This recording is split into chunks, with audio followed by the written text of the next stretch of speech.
दोस्तों, मैं हूं बिलाल अनवर और एक बार से फिर खैर मकदम है आपका गज़ल लाइव के ख़ास प्रोग्राम कलंदर में।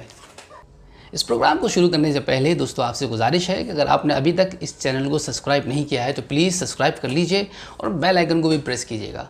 उम्मीद है कि आप जनाब डॉक्टर राहत इंदौरी साहब को पसंद करते हैं, उनसे मोहब्बत करते हैं, उनकी शायरी को दिल से लगाते हैं तो 100% आपको उनकी ये किताब कलंदर ज़रूर पसंद आएगी। दोस्तों, इस किताब को आप ऑनलाइन भी परचेज़ कर सकते हैं। इस किताब को परचेज़ करने के लिए इसका लिंक मैंने डिस्क्रिप्शन में दे दिया है, आप वहां जाकर इस किताब को परचेज़ भी कर सकते हैं। तो आइए चलिए इस प्रोग्राम को हम शुरू करते हैं। एपिसोड आज का हमारा दूसरा एपिसोड है इस प्रोग्राम का, और इस प्रोग्राम का एपिसोड का जो टाइटल है वो है आपा भी ने दिलाया पहला मुशायरा।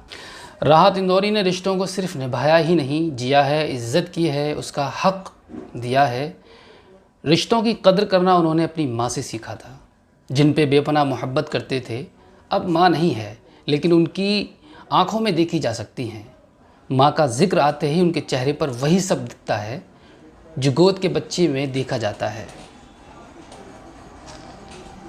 उनके लिए माँ ऐसी रहबर थी जिसने सिर्फ उंगली पकड़कर चलना ही नहीं सिखाया, ज़िंदगी कैसे जीना है और उसके लिए क्या तैयारी करनी चाहिए, सब उन्हीं का दिया हुआ था, जो राहत इंदौरी के आज भी काम आ रहा है। उन्होंने कभी अपनी माँ से मोहब्बत का इजहार नहीं किया, हालांकि वो उनके साथ हैं पर शायरी में नहीं, जबकि माँ पर खूब शेर कहे जा रहे हैं।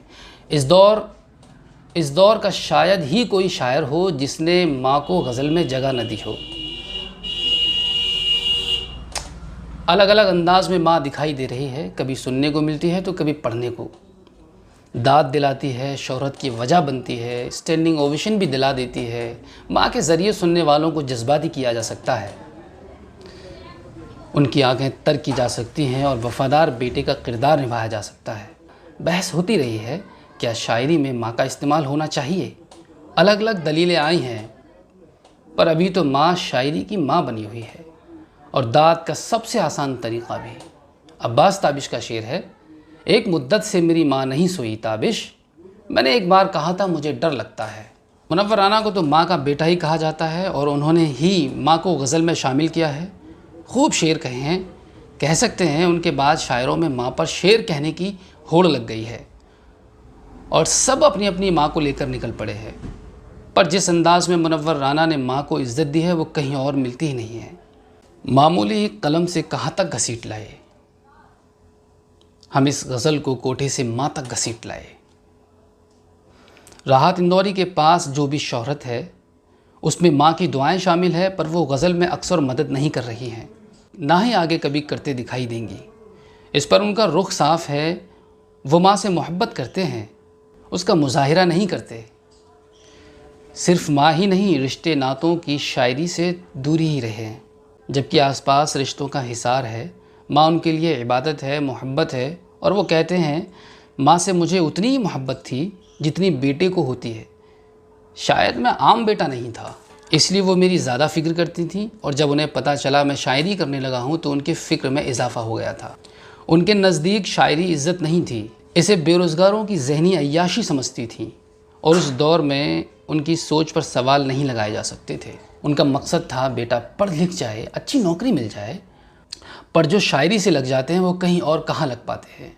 उनके सारे एहतजाज के बावजूद मैंने शायरी जारी रखी, उनके सामने ही अच्छा खासा शायर बन गया था, मुशायरों में जाने लगा था। जब मुशायरे के बुलावे आते तो माँ सारे ख़त मुझसे सिर्फ छुपाती ही नहीं थी, जला देती थी, फाड़ देती थी, लेकिन बेपनाह मोहब्बत करती थी। जब कोई उनके सामने मेरी तारीफ़ करता खुश होती, और फिर शायरी उनके नज़दीक इज़्ज़त हासिल करने में कामयाब हो गई थी। माँ कभी मेरी गज़ल में मौजूद नहीं रही, इसलिए उसमें दिखती नहीं है, और मुझे नहीं मंजूर मैं उसे दाद का ज़रिया बनाऊं, और ना ही कभी बनाऊंगा।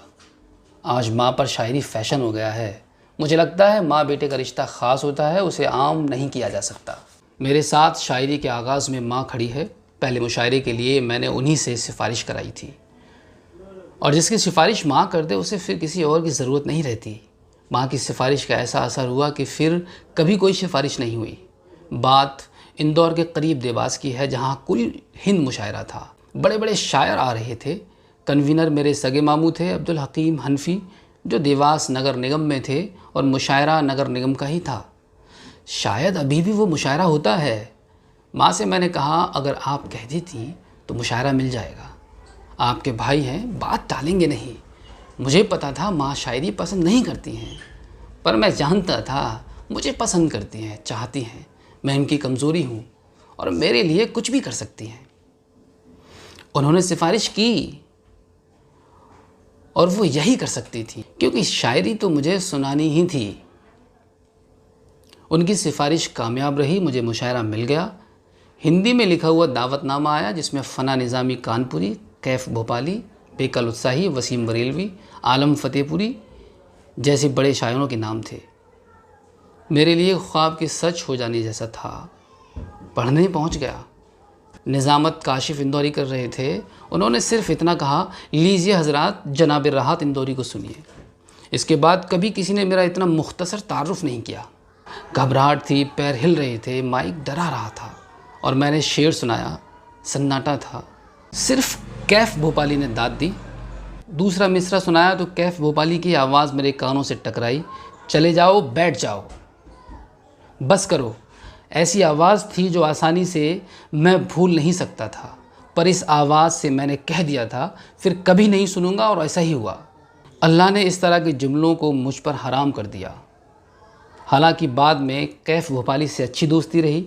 उनके मैंने जूते उठाए हैं, उनकी सोहबत में रहा हूँ, खूब दुआएं ली हैं और उसी का असर है उर्दू की कुछ खिदमत करने में कामयाब रहा हूँ। खैर 30 रुपये में मुझे मुशायरा मिला था। मैं 4-6 दोस्तों के साथ देवास पहुँचा था। दोस्तों से कह दिया था जैसे ही मैं पढ़ने जाऊँ फ़ोटोग्राफ़र को तैयार रखना, पर वो तैयारी करते कैमरा खुलता उससे पहले ही मैं वापस हो चुका था। पर माँ मुझे लॉन्च कर चुकी थी। उस मुशायरे के बारे में उन्होंने मुझसे कुछ नहीं पूछा, क्योंकि उन तक खबर आ गई थी और वो मुझे परेशान करना नहीं चाहती थी। उसके लिए मैंने शेर कहा, माँ के कदमों के निशान हैं कि दिए रोशन हैं, गौर से देख यहीं पर कहीं जन्नत होगी। उनके जाने के बाद कोई शेर नहीं कहा और ना ही कहने का इरादा है। अगर शेर कहता तो मरसिया होता। माँ पर जो मैंने शेर कहा उस पर खूब शेर कहे गए हैं, बरसों उसकी नकल हुई है। इसके बावजूद मैंने माँ पर शेर नहीं कहे, क्योंकि मेरा रुख साफ़ है। मैं माँ का इस्तेमाल गज़ल में नहीं कर सकता। माँ तो ऐसा लफ्ज़ है जो किसी डाकू या मुजरिम के सामने लिया जाए तो वो रोने लग जाए, और ऐसे आंसू अक्सर मैंने देखे हैं। तो दोस्तों, डॉक्टर राहत इंदौरी की किताब कलंदर का ये दूसरा एपिसोड कंप्लीट होता है, और आपसे उम्मीद है कि ये एपिसोड आपने अब तक पूरा देखा है तो बहुत पसंद आया होगा, और उम्मीद करता हूँ कि आपने अभी तक इस गज़ल लाइव चैनल को सब्सक्राइब भी कर लिया होगा। तो चलिए मिलते हैं आपसे अगले एपिसोड में। तब तक के लिए खुदा हाफिज़। अपना ख्याल रखिएगा, अपनी फैमिली का ख्याल रखिएगा। जय हिंद।